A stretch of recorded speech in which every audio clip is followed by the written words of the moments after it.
सोने का हार लूं मैं, अरे ना रे ना रे ना, डीजल की कार लूं मैं, अरे ना रे ना रे ना, फॉरेन तो घूम लूं मैं, अरे ना रे बाबा ना, तो बता करूं मैं क्या।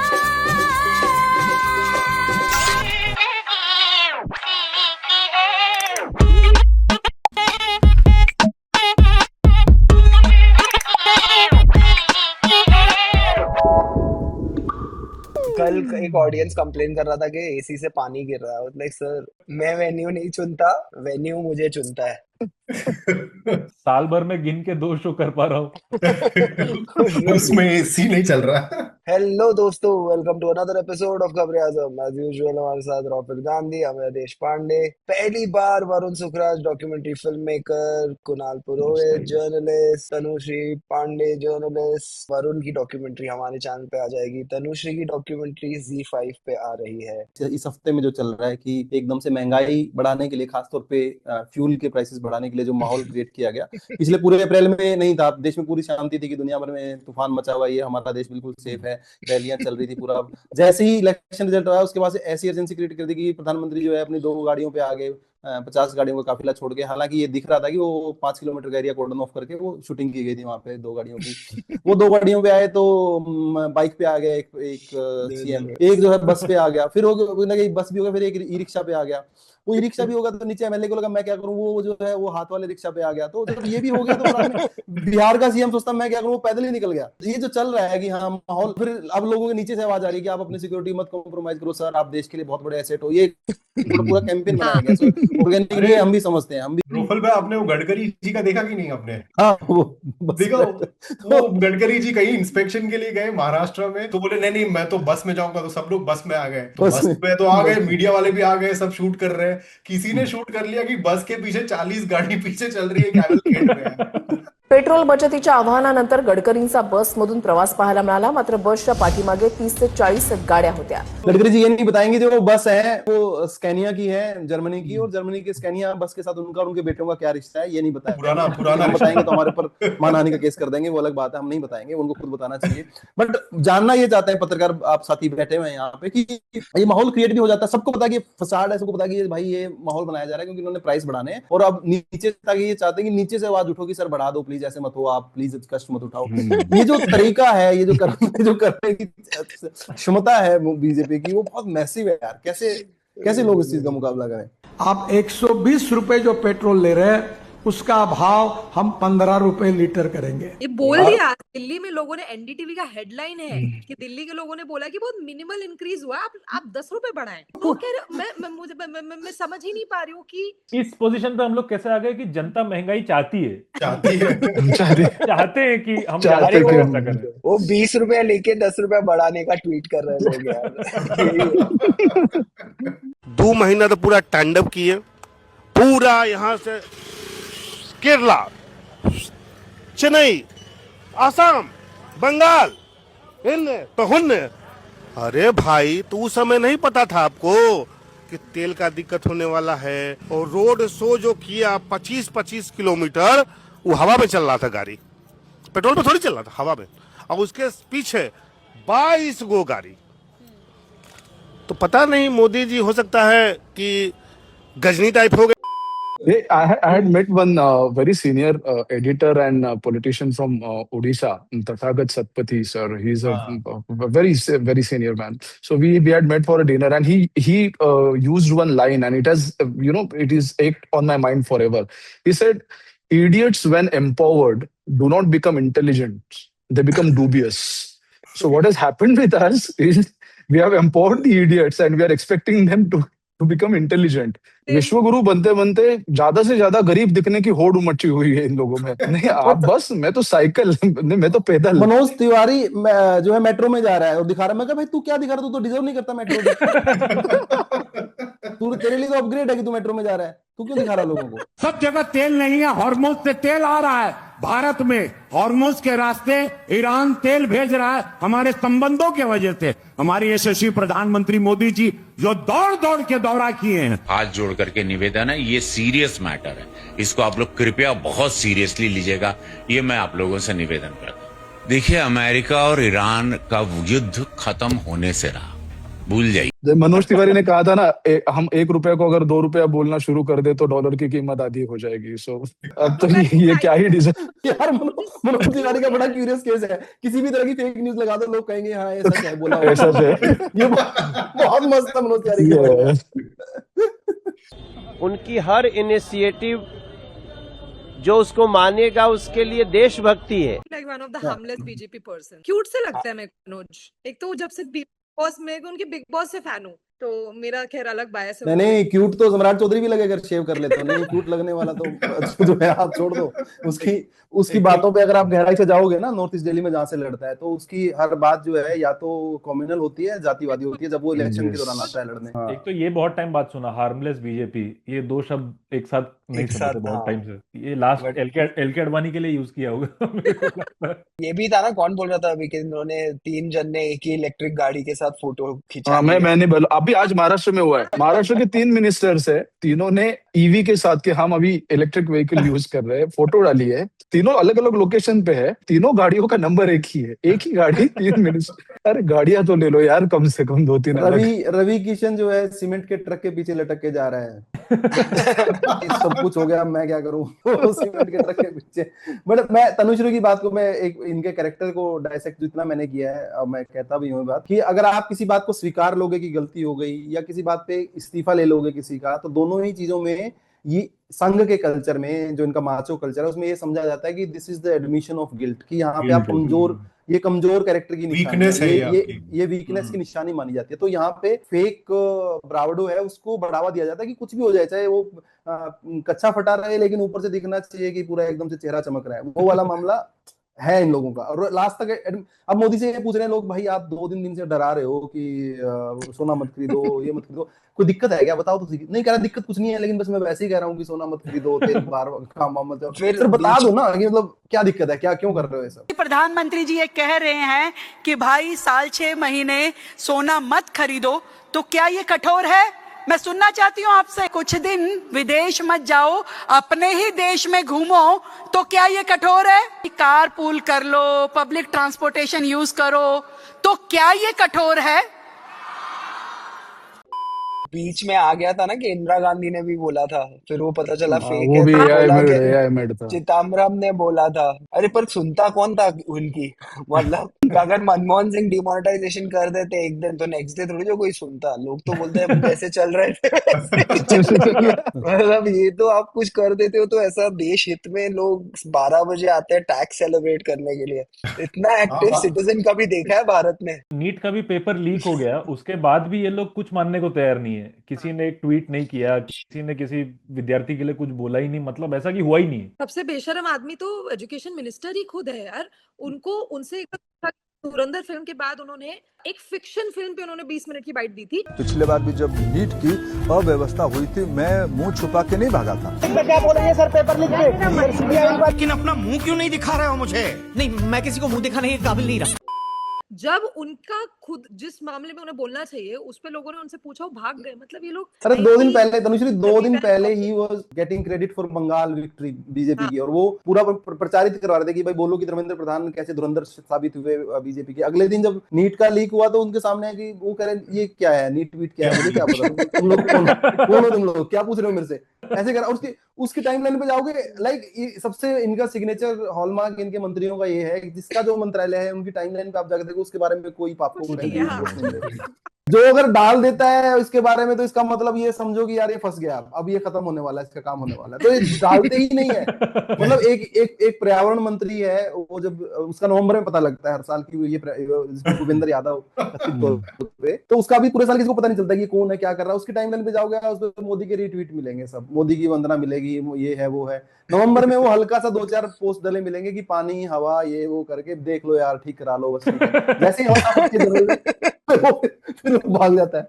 एजुकेशन मिनिस्टर की हालत ऐसी है कि वो खुद लीक पेपर से पास हुआ है जीवन में, तो मतलब सीधा सीधा दिखता है इन लोग के। वो तो हम भी हेल्थ मिनिस्टर की भी बात कर रहे थे बिहार के। मतलब मेरे को समझ में नहीं आता है कि जिनको हेल्थ चेकअप होना चाहिए जिनका, तो उनको हेल्थ मिनिस्टर बना देते हैं। पहले इसके तेज प्रताप यादव थे, अभी ये है। अरे तेज प्रताप तो इसके सामने इब्राहिम लिंकन लगता है भाई। ये तो अलग ही कैटेगरी का निकला है भाई मामला। हाँ सही में किस लेवल का आदमी निकला है निशांत कुमार, सीधा बैठ नहीं सकता, खड़ा नहीं हो सकता। फिर कहते हैं अच्छा इसके डिफेंस वाले लोग क्या कह रहे हैं कि देखो यार किसी के ऐसे कुछ इश्यू होंगे, मेंटल स्टेटस होगा, ये होगा, इसका मजाक नहीं उड़ाना चाहिए। तो मतलब उसको सीएम बना, उसको मिनिस्टर बना देना चाहिए अगर मजाक उड़ाना। ये क्या बात है, इलाज कराओ उसको, भेजो कहीं पे। जब आपके पास डेमोक्रेसी का मजाक बनाने का ऑप्शन है तो आप एक मिनिस्टर का मजाक क्यों बना रहे हो? पूरी डेमोक्रेसी का ही बना दीजिए। नाटक बंद कर, समझा? ये सब तेरा किया धरा मैं अच्छी तरह जानता हूँ। ये मेरी मजबूरी है, मैं तुम्हें छोड़ रहा हूँ।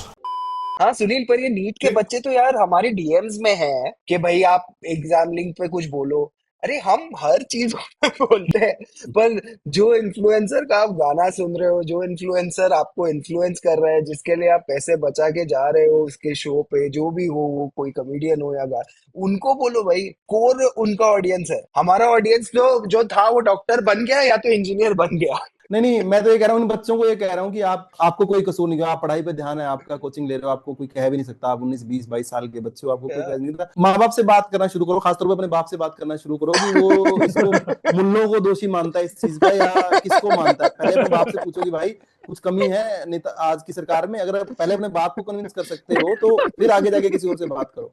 पेपर लीक उद्योग चल रहा है, पेपर लीक उद्योग। बच्चों को शिक्षा मिले, नौजवान को रोजगार का अवसर मिले।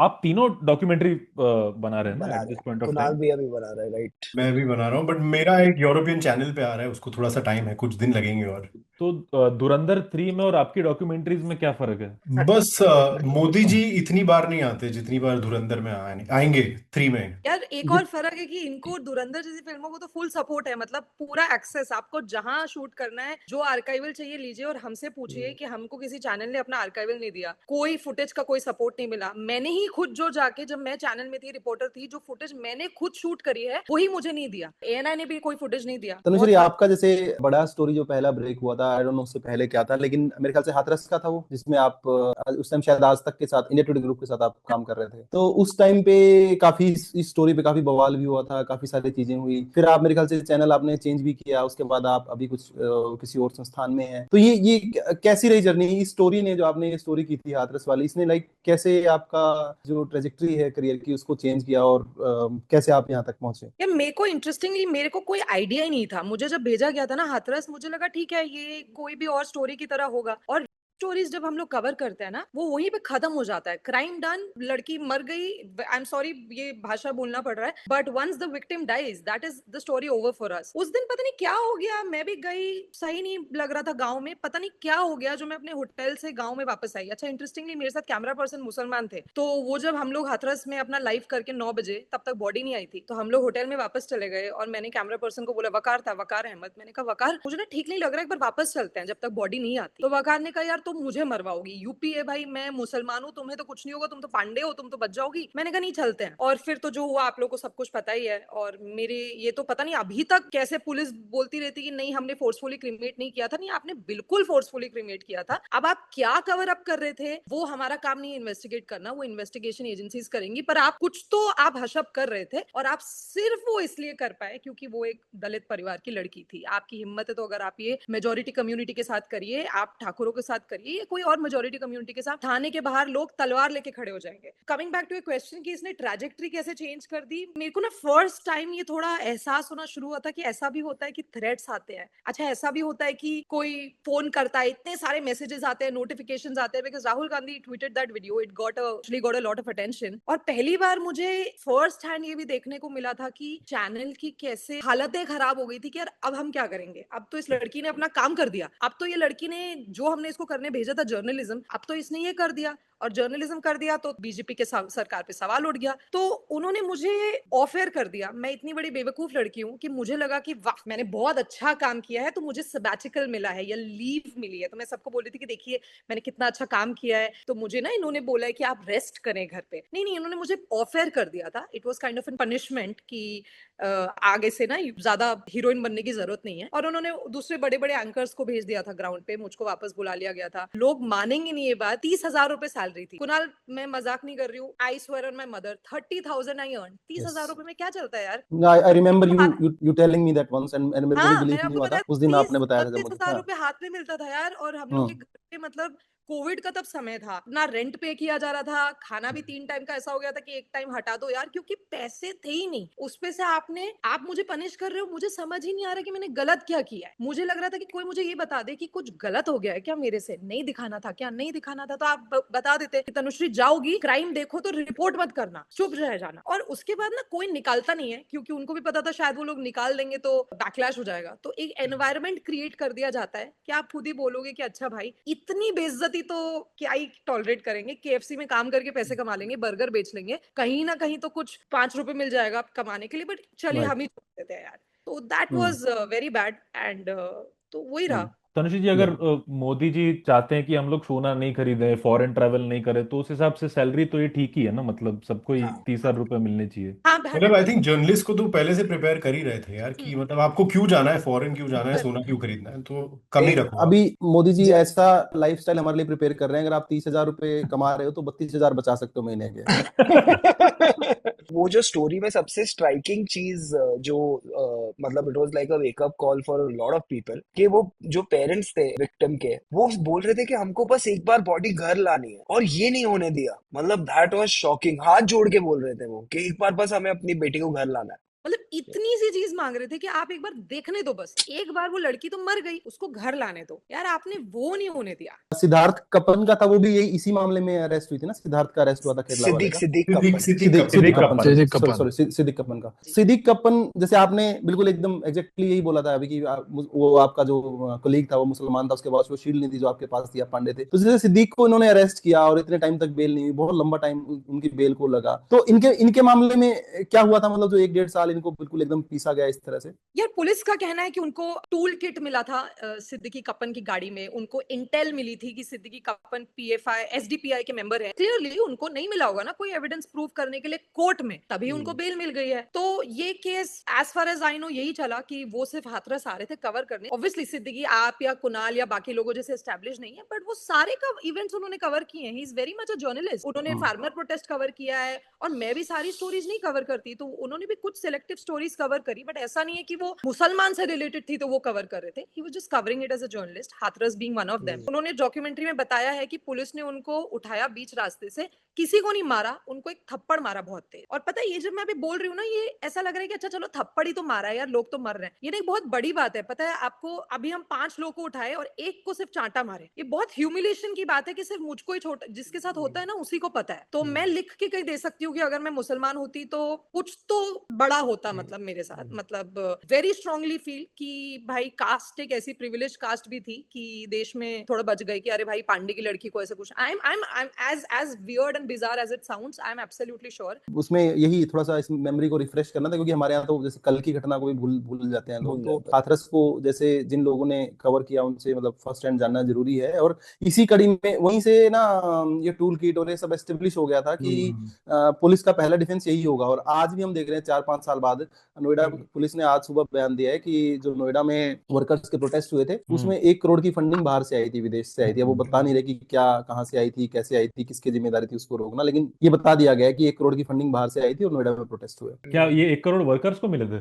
मतलब नहीं, प्रोटेस्ट करने के लिए मिले थे वर्कर्स को। तो वो तो घर पे बैठ जाते। कुणाल भाई, are you a part of tool kit gang? नहीं नहीं, मेरा भी है, मतलब टूल किट में तो नाम है ही, बट रोफल भाई वो भी याद कराना था आपको। याद होगा रिहाना को भी पैसे मिले थे फार्मर्स प्रोटेस्ट के लिए, लेकिन अब रिहाना को बाइज्जत बरी कर दिया गया है क्योंकि वो नीता बहन को आके मिली पिछले हफ्ते। तो अब सारा मैटर सॉल्व हो गया है। बेचारे जॉर्ज सोरोस भी अब आराम से अपनी जिंदगी का बीत वहां पे काट रहे हैं। तो ऐसे मैं भी पर सोच रहा हूँ कि मैं तो मुंबई में ही हूँ, तो मैं भी अगर नीता बहन को मिल लूं मैं, तो शायद मेरा भी नाम टूल किट में से निकल जाए। नहीं, पर भक्त ऐसे हैं, वो बोल रहे हैं कि रेहाना ने ट्वीट किया था ना तो अंबानी ने उसको औकात दिखाने के लिए बुलाया कि देखो क्या औकात है तुम्हारे साथ। हम सबको ही औकात दिखा रहा था। कैसे रिहाना है की यार लोग। कुणाल, अपने बारे में बताइए। आपने 4 साल एक किताब हिंदुत्व पॉप पे। मेरी फेवरेट किताब है कुणाल भाई की, विच अरे इज ऑन क्या बात है। हिंदुत्व पॉप, जिसने मेरा प्लेलिस्ट बेसिकली बनाया है। वो बिल्कुल उसका उसका इंटेंशन बिल्कुल वो नहीं था, लेकिन अमया थैंक यू यार। ये किताब मतलब 2019 से मैंने शुरू की लिखना, और मैंने ये देखा कि मैं बार बार हर जगह जहां लिंचिंग होती थी, हेट क्राइम्स होते थे, जब मैं वहां जाता था तो मतलब लोग जैसे तनुश्री भी कह रही थी, मीडिया को अक्सर ये एक आदत होती है कि हम एक इवेंट को कवर करने जा रहे हैं, चाहे वो हो चाहे वो जो भी हो, तो लिंचिंग और राइट भी एक इवेंट बन गई थी। तो मैं जाता था, लोग भी वहां जाते थे, उसको कवर करके आ जाते थे, but I use to always go few months later, तो कुछ कुछ महीनों के बाद मैं जाता था, and by then the dust would have settled, सारा कुछ अपने रूटीन में चले जाता था। और मैं अक्सर उसको रिक्रिएट करने की कोशिश करता था कि ये क्यों हुआ, ये कैसे हुआ। उसमें मैंने पाया कि बार बार एक पैटर्न दिखाई दे रही थी कि जिस दिन कोई लिंचिंग हुई, जिस दिन कोई रायट हुआ है, उस दिन कोई ना कोई ऐसी इवेंट होती थी जहां गाने बजते थे, गानों में ऐसी बातें होती थी कि जहां कहीं ना कहीं लोगों को थोड़ा सा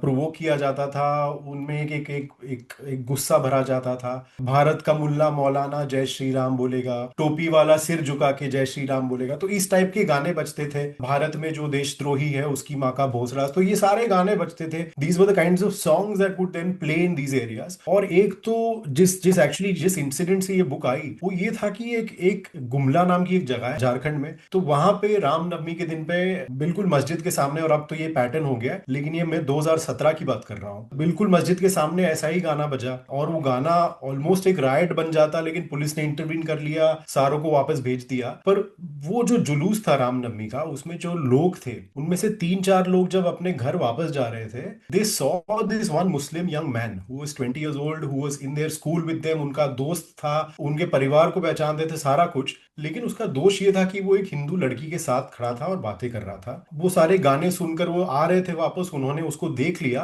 और उसको वहीं से निकाला, उसको एक खंबे से उसको बांधा और उसको इतना मारा कि वो मर गया। जब मीडिया में इसकी बात हुई तब बस ये आया कि एक मुसलमान लड़के को लिंच कर दिया गया है। इसमें ना तो रामनवमी का कोई रोल आया, ना तो वो गानों का कोई रोल आया, ना तो वो लड़के कहाँ थे मर्डर के 2 घंटे पहले और वो नाच रहे थे मस्जिद के सामने, ये तो बिल्कुल कहीं नहीं आया। I mean that set me thinking कि अगर म्यूजिक एक फैक्टर बन रहा है लोगों को प्रोवोक करने में, then I think it deserves sort of that much more reporting. और यार मैं जब उसके बाद यूट्यूब पे गया, मैंने तो देखा ये तो पूरी इंडस्ट्री है, मतलब हमको तो पता ही नहीं था तब कि ऐसे गाने भी बनते हैं, लेकिन ये बन भी रहे थे और मतलब लोग हजारों लाखों लोग कमा रहे थे, लोग चैनल्स चला रहे थे। पहले क्या होता था, एटलीस्ट गानों में भी थोड़ा टाइप का ये होता था कि खून से तिलक करो, गोलियों से आरती वगैरह, वंदे मातरम कहना होगा। अब तो ये पूरा मस्जिद के सामने नाचने के लिए ही गाने बने हैं, ये और कोई काम नहीं है इन गानों का। ये जो गाना है ना, जो हिंदू द्रोह की बात करे, उनकी माँ का भोसड़ा, उसके ऊपर बीच में एक वीडियो आया था,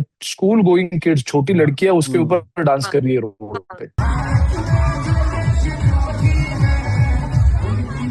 यार बट इसमें एक सबसे बड़ा जो चेंज आया है वो ये है कि जब मैं वहां गया था झारखंड के गांव में जाके, ये छोटे टाउन में जाके ये गाने सुनने पड़ते थे और फिर आगे रिपोर्ट करना पड़ता था। पिछले साल मैंने कैप्चर किया अंधेरी में, जहां पे हूं मैं मुंबई में, अंधेरी एयरपोर्ट के बाहर ये गाने बज रहे थे। और वरुण, जो गाना आपने अभी मेंशन किया कि भारत में जो देशद्रोही है उसकी माँ का भोसड़ा, वो अंधेरी एयरपोर्ट, मुंबई के एयरपोर्ट के बाहर ये गाना बज रहा है और मुंबई के लोग इसमें लोग नाच रहे हैं, गा रहे हैं।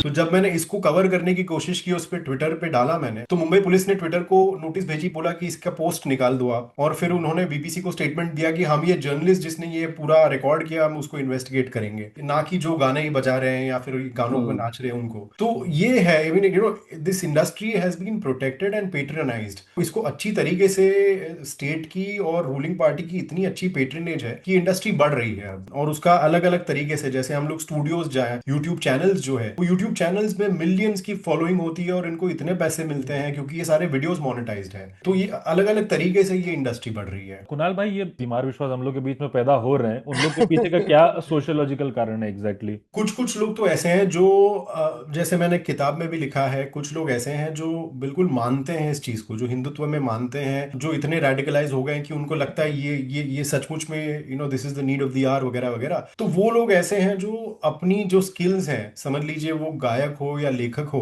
तो वो अपनी स्किल को अपने पॉलिटिकल कॉज से अलाइन करते हैं। लेकिन एक बड़ा तबका ये भी है जो बेसिकली सोच रहा है कि आज देश में माहौल तो हिंदुत्व का है, तो क्यों ना हम इसका इस्तेमाल कर लें और इसमें हम भी अपनी बहती गंगा में हाथ धो लें। तो बहुत सारे लोग ऐसे हैं जो बस चढ़ गए हैं इस बैंड वैगन में और अपना गाना बजा रहे हैं। They may not ideologically believe in the cause, but उनको पता है कि आज ये चल रहा है मार्केट में, तो वो लोग बिल्कुल बजा रहे हैं ये गाने, और वो लिख रहे हैं, वो पढ़ रहे हैं, सारा कुछ कर रहे हैं वो। पहले होता था कि कहाँ सबसे बढ़िया डीजे है बांद्रा में, और वहां पे ना बातें होती थी। अब ये होता है कि कौन से मस्जिद के बाहर सबसे बढ़िया डीजे बजता है, इस तरह से डीजे के बारे में बात होती है। तो कन्हैया मित्तल की एक स्टोरी बहुत इंटरेस्टिंग है। 2024 के पहले, मुझे लगता है पिछली बार जो पंजाब और हिमाचल का इलेक्शन था, उसी के आसपास मैं उनको टेल कर रहा था कुछ दिन के लिए, मेरी बुक के लिए मुझे उनको इंटरव्यू करना था। मैं उनको कोशिश कर रहा था कि मैं मिलूं उनसे, इंटरव्यू करूं, तो बार बार वो कह रहे थे नहीं मैं बिजी हूं। मैंने कहा चलिए ठीक है। तो मैं जब देखता था, मैं उनकी फिर अगले दिन में उनकी व्हाट्सएप स्टोरी देखता था कि वो कहीं चार्टर्ड फ्लाइट में बैठे हैं, वो 2-3 लोगों के साथ वो चार्टर्ड फ्लाइट में जा रहे हैं यूपी से शाम को जा रहे हैं पंजाब से हिमाचल। उनका पूरा दिन का प्रोग्राम सेट हुआ करता था। और जब मैं उनको फाइनली मिल पाया, मैं उसके अगले दिन वो जा रहे थे यूपी, क्योंकि प्रधानमंत्री आ रहे थे, बहुत बड़ी रैली थी, और प्रधानमंत्री के आने के पहले जो परफॉर्मर होता है वो लीड परफॉर्मर वो थे। तो बीजेपी की रैली में वो परफॉर्म करने जा रहे थे। और समझ लीजिए, अगर एक सिंगर को आप ये सारा कुछ दे रहे हैं, आप इसको क्लियरली दिखा रहे हैं कि हम आपको चार्टर्ड फ्लाइट में लेके जाएंगे, आपको घुमाएंगे, या प्राइम मिनिस्टर के पहले आप लीड परफॉर्मर होंगे, तो आप जो बाकी के एज पॉप सिंगर्स हैं उसको सिग्नल तो आप यही भेज रहे हैं ना कि अगर आपको यहां तक आना है, this is the social mobility that you should Aspire for. तो फिर सारे लोग उसी में लग जाते हैं। एक बात और करना चाहूंगा उस आदमी के बारे में, हालांकि वो इतना टाइम डिजर्व नहीं करता, इतना तो हमने कन्हैया कुमार की बात नहीं की जितना कन्हैया मित्तल की कर दी इस प्रोग्राम में। अच्छा, कन्हैया मित्तल का एक इंटरेस्टिंग बताऊं आपको मैं, कुणाल भाई आपको नहीं पता होगा ये चीज। मैं वो 3 बार देख चुका हूँ। एक बार मैं दिल्ली एयरपोर्ट पे, एक मुंबई एयरपोर्ट पे, लखनऊ एयरपोर्ट पे। तो मैंने तीनों बार एक पैटर्न नोट किया कि वो अपना एक छोटा सा सूटकेस लेके आधे पौने घंटे पहले फ्लाइट से पहले आता है, पूरे एयरपोर्ट पे घूमता है, वो दुकानें देखता हुआ, जान के बहाने करके ये लोग आए सेल्फी खिंचवाएं, उससे बात करें। तो ये उसकी एक क्लियर सी मार्केटिंग स्ट्रेटजी नजर आती है कि जान के वो ना लोगों के बीच में घूमता है कि भाई देखो कोई स्टार आया, तुम पकड़ लो मुझे, मेरे साथ फोटो खिंचवाओ। मैंने कहा यार, मैंने कहा ये बंदे का एक ही सेम पैटर्न क्यों है। और दूसरी बात ये है कि जैसे ही जहां जिस भी इलेक्शन का रिजल्ट आता है उसमें वो बीजेपी के लिए गाना बना देता है, तुरंत गाना बना देता है। उसने बंगाल का बना दिया, अब उसको पंजाब का टारगेट ऑलरेडी दे दिया जा चुका। पंजाब की उसकी आजकल एक क्लिप बड़ी वायरल चल रही है जिसमें ये कह रहा है कि भजन हम गा रहे हैं यहाँ पे तो आवाज कम कर दी गई है, और अगर अभी कोई अजान हो रही होती तो यहाँ पे तो कोई कुछ नहीं कहता। हालांकि उसके आसपास भी 20 किलोमीटर के आसपास भी कोई मुसलमान नहीं होगा जिस एरिया में वो कर रहा था पंजाब में। वरुण सुखराज 2 डॉक्यूमेंट्री इन्होंने बनाई है हमारे चैनल के साथ, टू मच डेमोक्रेसी और जमूरा, और तीसरी डॉक्यूमेंट्री इनकी रिलीज हो गई होगी जब ये एपिसोड बाहर होगा। वरुण, थोड़ा आप बताएं कि ये आपको क्यों लगा कि बैंकिंग सेक्टर को कवर करना चाहिए इस तरह से, और क्या आपका एक्सपीरियंस रहा। और वरुण भाई, मेरा एक और सवाल, पिछली डॉक्यूमेंट्रीज में और इस डॉक्यूमेंट्री में क्या डिफरेंस लगा आपको बनाते हुए? बैंकिंग सेक्टर कवर करना क्यों जरूरी लगा, ये हमें 2-3 दिन पहले ही पता चला है। मोदी जी ने बता दिया है कि बैंकिंग सेक्टर क्यों इम्पोर्टेंट है हमारे लिए। लोग मुझे एक्चुअली 2-3 दिनों से लोग पूछ रहे हैं कि क्या बैंकें बंद होने वाली है इंडिया में, और क्या होने वाला है, पब्लिक सेक्टर बैंकों में से पैसा निकाला जाए या क्या किया जाए। अब ये लोग अभी उसको ना वॉर का एक रीजन दे रहे हैं कि वॉर की वजह से ये सिचुएशन आई है, बट एक्चुअली ये सिचुएशन ये इनके मिसमैनेजमेंट से और जो भी डिसीजंस लिए गए हैं पिछले 10-12 सालों में, उसकी वजह से ये सिचुएशन आना इनएविटेबल था। Taking this to the public at the right time, but ये 2 सालों से हम शूट कर रहे हैं, और 2 सालों से इस देश के सभी एक्सपर्ट्स बता रहे हैं, जो भी अभी इस फिल्म में जो भी बातें कर रहे हैं, वो चाहे वो सुचिता दलाल हो, सुभाष गर्ग जी हो, या पी साईनाथ सर हो, ये वही बता रहे हैं कि Indian banking system is in a very very critical situation. तो इस फिल्म की शुरुआत एक्चुअली एक क्यूरियस नोट पे होती है कि प्रभात पटनायक करके एक इकोनॉमिस्ट थे, तो उन्होंने एक आर्टिकल में कुछ सालों पहले लिखा था, the Indian public sector banking system is sitting on a live volcano. That made us curious about it. That is it true? And why is it so? So we met all the experts and discussed this subject. हमारे यहाँ पे banking और finance पे फिल्में बनाने का ऐसा कोई ट्रेंड नहीं है, या फिर ऐसे सब्जेक्ट्स के ऊपर कोई फिल्म करे, but we thought some really senior experts like Devidas Tuljapurkar sir, they supported us with this, and then we met all these people. इसमें पहले की 2 फिल्मों में और इसमें फर्क यह है कि पहले की दोनों फिल्में जो थी, they were based on on a particular event. I mean, Too Much Democracy was on farmers' protest. Jamura was our experience contesting against the Prime Minister. This one is a little tough because it doesn't follow any event or any sentiments particularly. This discusses something very serious in a serious note. तो इसको ज्यादा से ज्यादा आसान भाषा में लाना was the tough part, and we tried doing that. दूसरी बात ये है कि पब्लिक बैंकिंग इंडिया में जैसे जैसे उसका डाउनफॉल आते जा रहा है वैसे वैसे अदर पीएसयू का भी डाउनफॉल हम इनेविटेबल बना रहे हैं. जैसे एलआईसी हो, अभी बीच में आपने ये देखा होगा येस बैंक का जब इशू हुआ था. तो and there are many such issues कि रात को जब येस बैंक का ये सिचुएशन हुआ तो सेबी के डायरेक्टर ने उस वक्त स्टेटमेंट दिया था, let the market take its call tomorrow morning, we are not getting into this. इसकी किताब में भी है ना येस बैंक, रजनीश कुमार की किताब में है जो बोल रहा है कि येस बैंक का तो सोल्यूशन हमने अंबानी की गाड़ी में बैठ के सॉल्व किया था ये issue. I'll just check exactly क्या था, बट हाँ एलआईसी ने तो अडानी जी को भी बेल आउट किया है. हाँ, बेल आउट किया है. हमारे पैसे उनके लिए इंश्योरेंस पैसा है, मतलब बेसिकली. एक इंटरेस्टिंग चीज इस फिल्म में हमें बनाते वक्त जो पता चली, PMC bank, you must remember, Maharashtra में एक दिन में कोलैप्स हो गया. सो पीएमसी बैंक का जो भी उनका जो भी कैपिटल है उसमें से 73% अमाउंट उन्होंने एक ही कंपनी को लोन दिया था. The next step is when we got to know about this story, we got to know that reserve bank के जो एम्प्लॉइज एसोसिएशन है मुंबई में, उनका तक अकाउंट पीएमसी बैंक में था. जस्ट इमेजिन कि वेयर आर वी स्टैंडिंग, कि अगर रिजर्व बैंक के एम्प्लॉइज एसोसिएशन को पता नहीं चल रहा है कि ये बैंक कल जाके सुबह डूबने वाली है, तो हम और आप तो क्या ही बता पाएंगे कि कल क्या होगा इकोनॉमी का. और अमूल के जो टॉपिकल होते थे पहले, वो रुपए के बारे में, रुपया गिर रहा है, पेट्रोल बढ़ रहा है, आम आदमी की ये दिक्कत है. अब सारे ये होते हैं कि चाटो, हमारा मक्खन भी चाटो और सरकार की भी चाटो. तो ये दो. किसी ने एआई यूज करके अमूल जैसे पहले सटायरिकल जो करते थे टॉपिकल, वैसा किसी ने बनाया. लोगों को सच में लगा कि अमूल ने बनाया. And many progressive people started applauding, wow, Amul is back in its sense. Then Amul had to clarify कि ये हमने नहीं बनाया, हमारा. बट यार ये अच्छा नोट है. Thank you so much for joining us Kunal, thank you. Varun की डॉक्यूमेंट्री हमारे चैनल पे अवेलेबल है, the great Indian illusion. Tanushree की डॉक्यूमेंट्री Z5 पे है. कुणाल पुरोहित की किताब हिंदुत्व पॉप पे, वो Amazon पे है. जी Amazon पे है. और थैंक यू सो मच हमारे साथ जुड़ने के लिए. मिलते हैं अगले हफ्ते.